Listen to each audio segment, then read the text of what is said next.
Om Salam Namaste, ¿cómo están? Espero que muy bien. Bueno, hemos llegado al capítulo número 9 de la infancia y los eneatipos. Esta vez vamos a ver la infancia que de un niño que va a derivar en un eneatipo número 7. Y cabe aclarar que ahora estamos, así como en el 3 y el 6 estábamos hablando de la base del triángulo, ahora estamos hablando de una línea imaginaria que hay a la altura entre el 2 y el 7. ¿Y por qué aclaro esto? Porque para los 7 que me estén escuchando y para los 2 que me estén escuchando van a notar que hay ciertas características que parecen similares y que muchas veces cuando se tipifica pueden confundirse. Nuevamente estamos hablando de una etapa del desarrollo en donde el niño ya ha sociabilizado, ya entiende el triángulo mamá, papá, hijo y comienza como un despertar erótico sensual. Siempre aclaro esto de que no tiene nada que ver con la sexualidad de los adultos. La exploración erótico sensual que aparece en el niño tiene más que ver con las sensaciones corporales que recibe o que siente, que comienza a sentir en su cuerpo a raíz de las caricias o de estar cerca de alguno de sus progenitores. Entonces, bueno, aclarado que no tiene nada que ver con la sexualidad genital adulta, les voy a contar un poquito cómo es el entorno en donde se desarrolla un niño que va a derivar en un eneatipo número 7. Mayormente provienen de entornos en donde por lo general uno de los dos progenitores ejerce una autoridad bastante exigente. Pueden ser padres, por ejemplo, eneatipo número 1, 8 o un 6 contrafóbico. Y por lo general el otro progenitor, supongamos en este ejemplo sería la madre, flexibles, permisivas, dulces, contenedoras, que pueden ser un eneatipo 7, 9, sobre todo que sean permisivas. También se puede dar a la inversa, ¿no? O sea, una madre muy exigente y un padre permisivo. Y entonces básicamente el niño, en lugar de identificarse, como pasaba con el 3 o con el 6, que se identifican con la figura más frustrante, en este caso se van a identificar con la figura más permisiva, con la figura más indulgente de los dos. Por lo general es la figura del sexo opuesto, es decir, el niño se identifica con una madre cálida, dulce, permisiva, flexible, y el caso de la niña se identifica con un padre cálido, dulce, permisivo, flexible. Y esa contraidentificación, a diferencia del 3 y el 6 que se identifican con el más frustrante, como les repito, va a llevar también a que haya una especie de complejo de Edipo no resuelto. Por esto de que les comentaba que en esa relación estrecha y en esas nuevas sensaciones eróticos sensuales que aparece del niño, el niño también con esta figura que se identifica también va a generar como una especie de seducción. Entendámoslo desde la mirada de un niño, ¿no? Y por eso puede que haya un poco de complejo de Edipo. No voy a hablar de esto porque hay un montón de literatura y en Google les pueden explicar mejor que yo lo que es el complejo de Edipo. Esta identificación que el niño hace con la figura más indulgente hace que internamente también genere una especie de rebeldía hacia la figura de autoridad con la que no se identifica. Y también tiene que haber dentro del núcleo familiar, o puede haber dentro del núcleo familiar entre la relación entre los progenitores, también una especie de descalificación de un progenitor hacia el otro. Es decir, la figura más permisiva que le diga al niño, bueno, tu padre es así, no le des tanta importancia, o de ese tipo de cosas. Esta rebeldía que hace el niño 7 hacia el progenitor de mayor autoridad no es una rebeldía agresiva ni activa, es más bien una rebeldía pasiva, más bien una rebeldía humorística, una especie de picardía de siempre salirse con la suya. Se reporta de igual manera niños que van a derivar en un tipo número 7 en entornos de mucha tristeza, familias o que han tenido recientemente, justo en esta edad de desarrollo del niño, la pérdida de algún familiar o de alguno de los progenitores o de un hermanito, en donde hay profunda tristeza en ese núcleo familiar. Puede haber también que de algunos de sus dos progenitores una enfermedad crónica grave o algún cuadro de depresión. En definitiva, núcleos familiares con cierta tendencia depresiva, triste, en donde el niño siente que él viene a traer alegría, que él puede darle alegría a su mamá o a su papá que están pasando un mal momento, y por ende se vuelve el payaso, el bufón de esa familia, y también a la vez recibe el feedback de tú eres la alegría de mi vida, eres lo que pone brillo a esta familia y ese tipo de cosas, con lo cual también incrementan su sensación de ser responsables de traer algo de alegría para esa familia que está pasando un momento tan difícil, duelos prolongados y ese tipo de cosas. Les recuerdo que la pasión del eneatipo número 7 es la gula y su fijación es la planificación hacia el futuro, y el mecanismo de defensa es la justificación.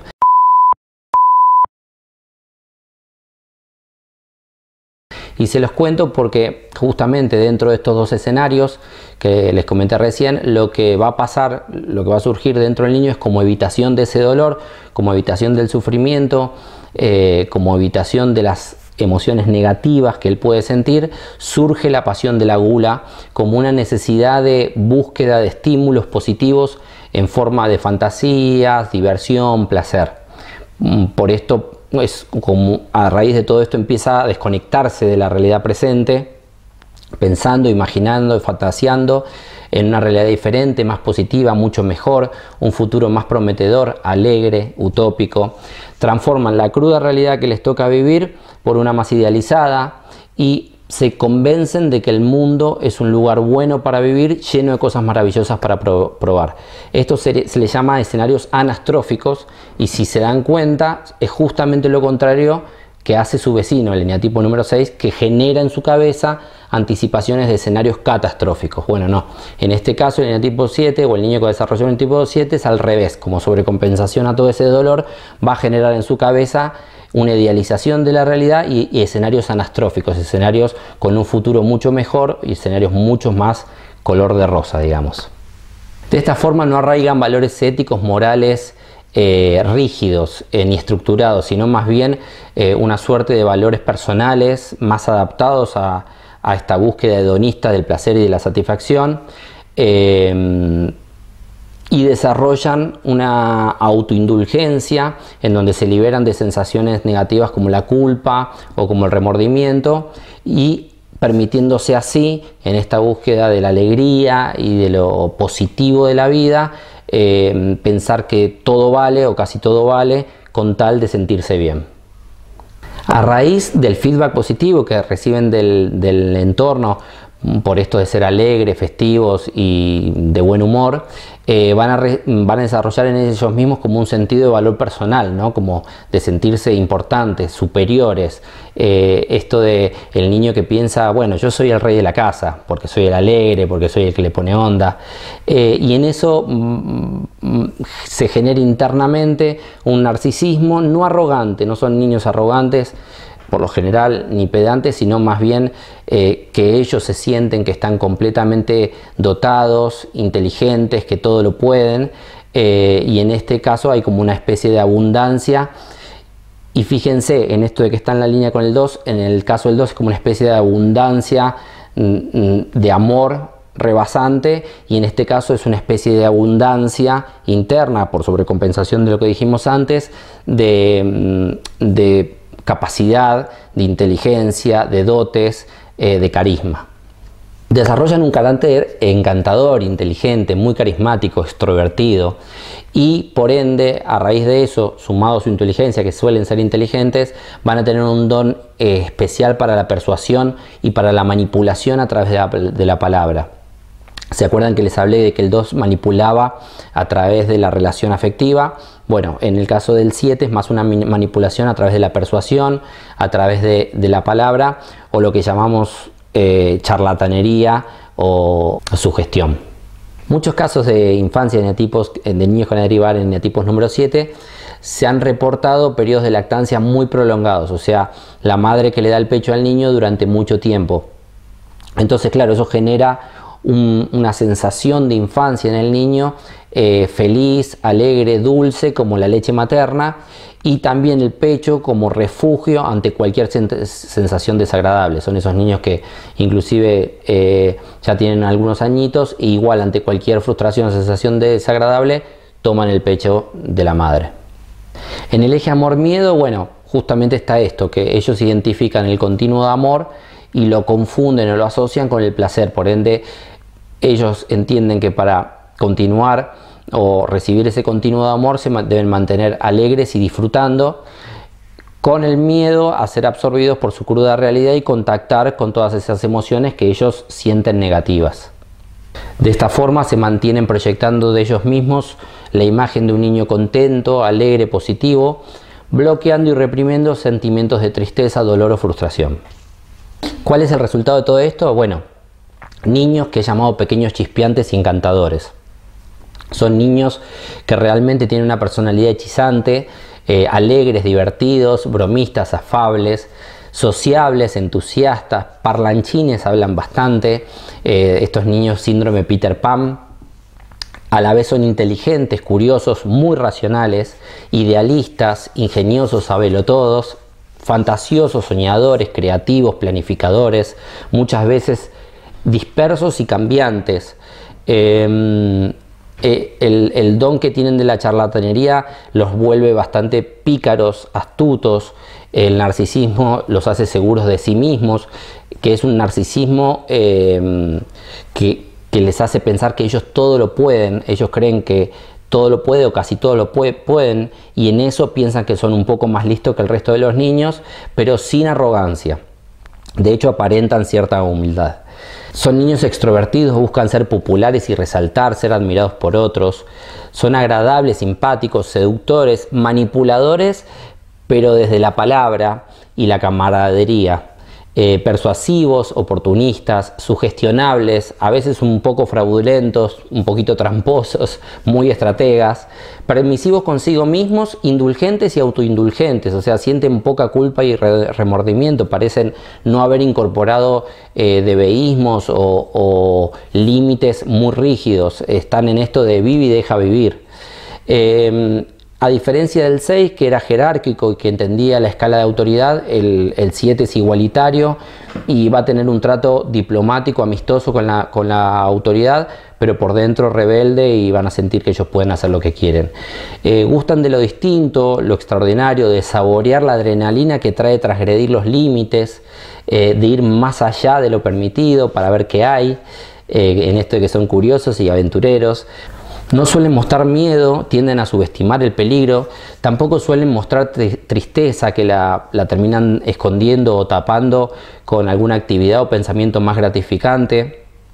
La agresividad la esconden tras diplomacia y cierta frialdad. Si ejercen un poder, va a ser o si van a confrontar a alguien, va a ser a través de la persuasión y la manipulación. Fíjense que en eso difiere con su vecino 8, que es de forma directa. El 8 confronta en forma directa y se ejerce el poder en forma directa. El 7 no lo ejerce, pero a través de la manipulación y la persuasión. Cuando critican lo hacen con humor, usan la ironía y pareciera que tienen cierta falsedad al momento de dar una crítica. Activos, siempre en movimientos, les gusta el juego al exterior, son aventureros, prefieren estar afuera donde puedan saltar, trepar, correr, acampar, prefieren un juego grupal y compartir con otros niños que estar solos. No les gusta permanecer mucho tiempo encerrados ni mucho tiempo a solas. Temen al aburrimiento, al dolor, a la frustración y la tristeza, y la evitan ocultando o disfrazando cualquiera de estos sentimientos. Faltos de disciplina, les cuesta bastante terminar lo que comienza, ser constantes en algo, concentrarse en algo, sostener responsabilidades, seguir hábitos o rutinas preestablecidas o mantener un compromiso a largo plazo. Les cuesta cualquier esfuerzo, digamos, que no tenga un premio o una gratificación inmediata. Buscan conseguirlo todo del modo más fácil, por el camino más corto. Materialista, que gustan del dinero como una potenciabilidad para conseguir sus deseos, ¿no? El dinero como un medio para darse sus gustos. Suelen buscar independencia a temprana edad, son de esos niños que dicen yo en cuanto cumpla la mayoría de edad me voy de casa, pero sin privarse de los beneficios de los padres, no se van a ir con un portazo, sino más bien con una buena relación con sus padres, para poder aprovechar también de la generosidad de ellos. Y no suelen, a donde vayan, ni tampoco en el entorno familiar, echar demasiadas raíces. Hay un subtipo que es más familiar y que echa más raíces, pero por lo general no suelen echar raíces. Se muestran generosos, serviciales, suelen generar rápidamente un contexto amistoso en donde cualquiera se siente bien rodeado de un nene tipo 7. Suelen tener también relaciones poco profundas, más ligadas o vincularse más desde lo superficial y la diversión, desde los aspectos positivos, podría decirse, de una relación. Y son de estos niños que tienden a ver siempre la mitad del vaso media llena, y que todo está bien y no es necesario luchar por nada. Les voy a contar qué pasa internamente de estos niños que van a derivar en este tipo de personalidad. Y en este caso me he tomado más tiempo para describir bien cómo es su patrón neurótico o el mecanismo que trabaja para este estilo de personalidad, ya que al ser personas tan agradables, positivas y que socialmente encajan muy bien y parecieran no tener problemas, da la sensación de que no tienen un patrón neurótico y no tienen un problema de raíz, ni una herida. Entonces he sido mucho más específico en buscar más descriptores para que puedan entender cómo funciona su neura. Y básicamente su núcleo neurótico es que en esta interrupción del continuo de amor ellos han sentido un vacío interior, un vacío de amor, que han automáticamente buscado compensar con la gratificante sensación del placer. Es decir, buscando situaciones placenteras, gratificantes y satisfactorias, han querido llenar inconscientemente ese vacío, ese hueco de amor. Y a la vez esa búsqueda del placer los ha desconectado, o el placer en sí mismo, porque lo buscan y también lo encuentran, el placer en sí mismo lo ha desconectado y ha servido como huida de todo el sufrimiento y el dolor que le podría traer conectar con esa carencia, con ese vacío de amor. Es decir, ante el dolor por el vacío se ha producido una sobrecompensación en abundancia de alegría y gozo. Fíjense la similitud con el eneatipo 2, que similarmente ha generado una sobrecompensación en amor. Así surge la pasión de la gula, que es una gula, una búsqueda de estímulo y de sensaciones agradables, como intento de llenar ese vacío y tapar ese dolor que para ellos pasa a ser completamente inconsciente, a diferencia del 4, del eneatipo 4, que son conscientes de su vacío, de su carencia. Entonces, muy inconscientemente en este núcleo neurótico buscarán llenarse y cerrar esa herida infantil con más y mejor del mundo, instalando una creencia núcleo muy inconsciente del placer como sustituto del amor. Les vuelvo a repetir, es inconsciente. Pero esto va a perpetuar en ellos mismos justamente esa sensación de vacío interior, porque traerá un empobrecimiento en la experiencia de vida, al reemplazar el contacto profundo con todo lo que trae la experiencia de vida por la experiencia simplemente de sustitutos a bases de estímulo y distracciones, que por mucho placer y satisfacción que encuentren, no llenarán el vacío de amor. Entonces esto es un círculo vicioso en donde ellos, por buscar llenar ese vacío de amor, lo llenan con algo que no es amor, que es satisfacción, y por ende ese vacío, esa sensación inconsciente de carencia se perpetúa y vuelve a repetirse el circuito. Un ejemplo de esto que les acabo de comentar es esas personas que ante la mínima situación de dolor o de crisis personal simplemente dicen yo me voy de compras y me voy de fiesta en fiesta y me sentiré mejor, o si hago un viaje y conozco gente nueva o emprendo una actividad nueva, me olvidaré y estaré bien. Es como que buscan llenar ese vacío de profundidad que le trajo la crisis y el dolor con cuestiones superficiales que nunca van a ser suficientes. O también aquellas personas que buscan ante los sucesos de la vida racionalizar y justificarlos todos a través de lo místico, lo esotérico, lo espiritual o lo paranormal, consumiendo horóscopos, técnicas adivinatorias o un misticismo de poca monta. Que no estoy en contra de nada de todo eso, pero sí cuando se vuelve un sustituto justamente y una justificación en sí mismo de cómo es sus vidas y se agarran de estas técnicas para darle un sentido a lo que está ocurriendo en sus vidas, desligándose de la responsabilidad y poniendo la responsabilidad en algo más allá que no está al alcance de ellos, y de esa manera evaden y evitan tomar contacto con su dolor, tomar las riendas de su vida y hacerse cargo de enfrentar su dolor y sus fantasmas y poder sí ser responsables de su vida.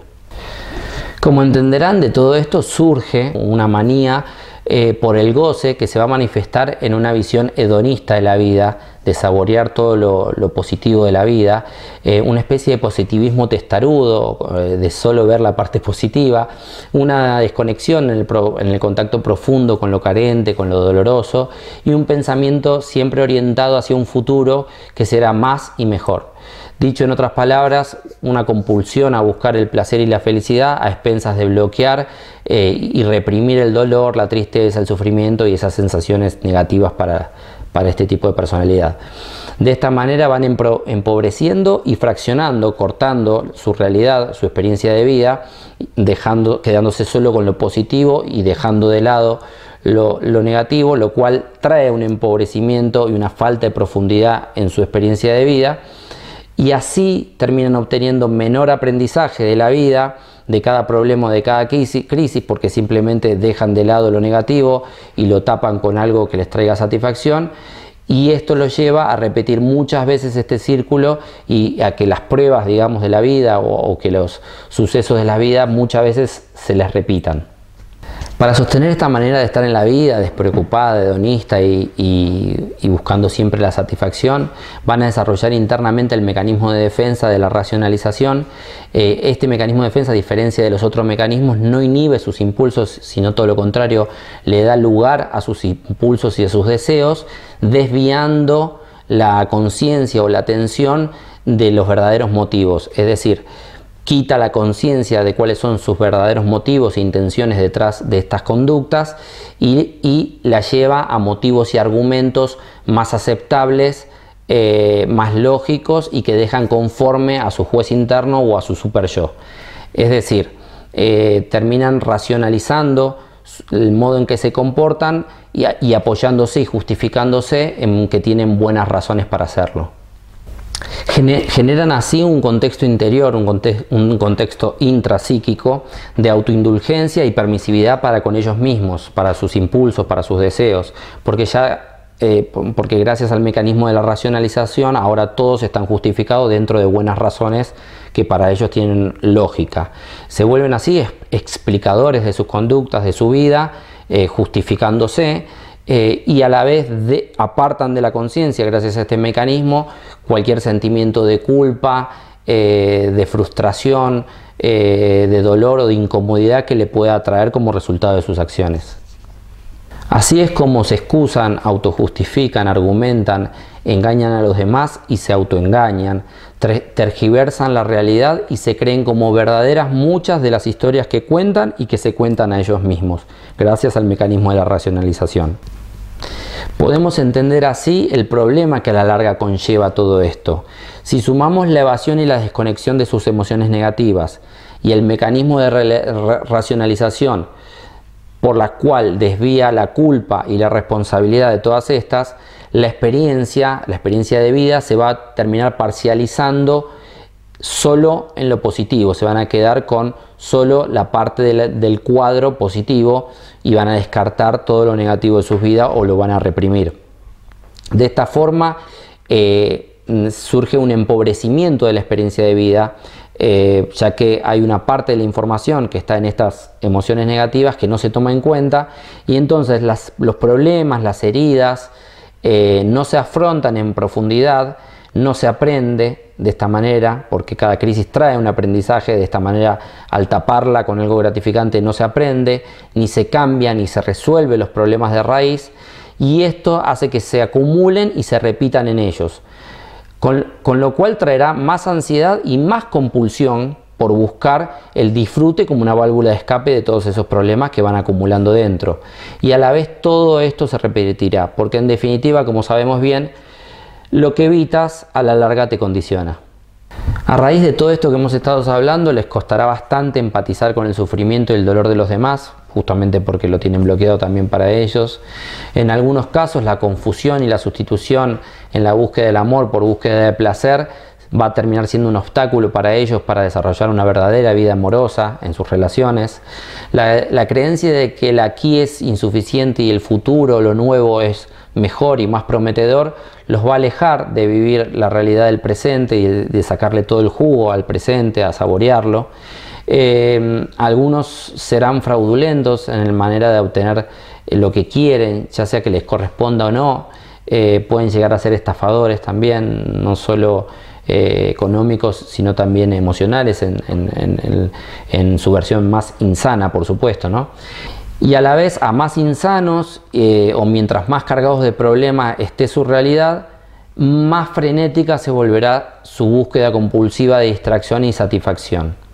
Y a todo esto, como broche de oro, guardarán un recuerdo de que tuvieron una infancia feliz y color de rosa, que por supuesto no es tan así y que encima los distrae aún más de poder hacerse cargo de eso que han tapado dentro de esa herida y tomar responsabilidad de poder profundizar en sí mismos.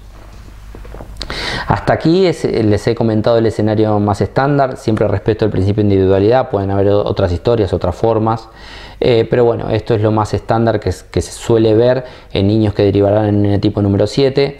Pueden existir otro escenario, no tan dramático como el que les comenté, sino un escenario en donde el entorno haya sido más anárquico, más del estilo, por simplificarlo, para que lo vean, más del estilo hippie o new age. No tengo nada en contra de ninguna de esas dos corrientes, simplemente es como para ponerlo, en donde no hay una autoridad bien definida, tal vez en el núcleo familiar, la crianza es muy permisiva, sin valores ni límites claros, con padres extremadamente abiertos, flexibles, indulgentes, permisivos, cambiantes y que alaban al niño por su gracia, espontaneidad, libertad, sin exigirle ni limitarlo en casi nada. En esos escenarios tan flexibles, en donde ambos padres también pueden ser en el tipo 7, es lo más probable, o 7 y 9, lo más probable es que surja un niño que desarrolle este estilo de personalidad. Bueno, y a todos los eneatipos 7 que me están mirando, les mando mucho amor, mucho cariño. Son eneatipos muy agradables de estar, por supuesto, personas únicas. Tengo la gracia de tener a alguien muy cercano que quiero mucho, y con este eneatipo, más que con ningún otro, mucha misericordia en esto de que esta frase que dice: ante el sueño de otro uno debe pasar en puntitas de pie. Para los eneatipos 7 que quieren despertar y que llegan a cierta edad y empiezan a trabajarse y contactan con ese dolor, sé que ese momento es bastante fuerte, así que mucha misericordia, mucha compasión con ellos. Les mando mucho amor desde aquí, lo mismo para esos padres, y para los eneatipos 7 que simplemente disfrutan la vida y quieren seguir durmiendo. Todos nosotros debemos caminar en puntitas alrededor de ellos, porque debemos respetar ese sueño y estar con mucha misericordia y compasión de que ese niño hizo todo lo que pudo para poder sobrellevar una situación tan difícil. Hasta acá, espero que les haya gustado este video. No se olviden de comentar, de darle like, de suscribirse a mi canal, que creo que está acá o acá. Y bueno, nos vemos en el próximo capítulo, prontito, en el eneatipo número 8. Om Namaste, y que estén todos muy bien, gracias.